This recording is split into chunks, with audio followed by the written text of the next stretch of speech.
حضرت عثمان غنی رضی اللہ تعالی عنہ، عثمان غنی رضی اللہ تعالی عنہ حضرت عائشہ صدیقہ رضی اللہ تعالی عنہ فرماتی ہیں کہ ساڑھے گھر تو مراد نبی پاک دے گھر، نبی پاک دی بیوی عائشہ صدیقہ آپ کہہ رہی ہیں کہ میرے گھر یعنی نبی پاک دے گھر چار پیاریاں تو بھوکے روٹی کھان واسطے کوئی شے گھر دے اندر موجود کوئی نہیں۔ اچانک عثمان آئے، دروازہ کھٹکایا، دستک دیتی، پوچھیا نبی پاک کی دینے؟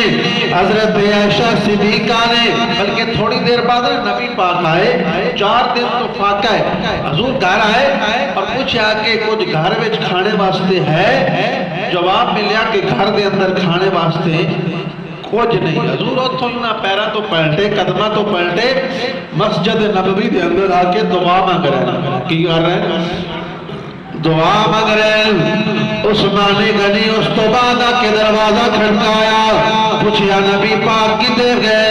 حضرت عائشہ صدیقہ نے ساری گل دسی، ساڑھے گھر 4 دن تو فاقہ ہے۔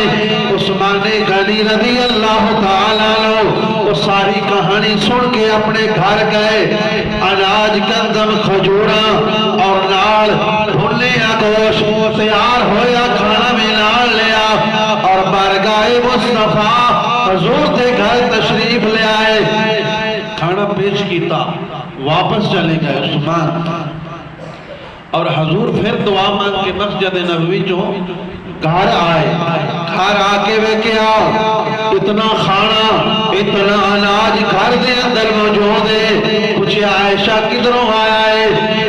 عرض کیتی یا رسول اللہ تہاڈا غلام عثمان بن عفان پیش کر کے گیا ہے۔ حضور نے کھانا تناول فرمایا، ہاتھ اٹھائے، مولا میں عثمان نال راضی ہاں، تو عرشہ دا رب بھی عثمان نال راضی ہو جا۔ یہ سخاوت عثمان غنی ہے۔ عثمان کی سخاوت یہ ہے کہ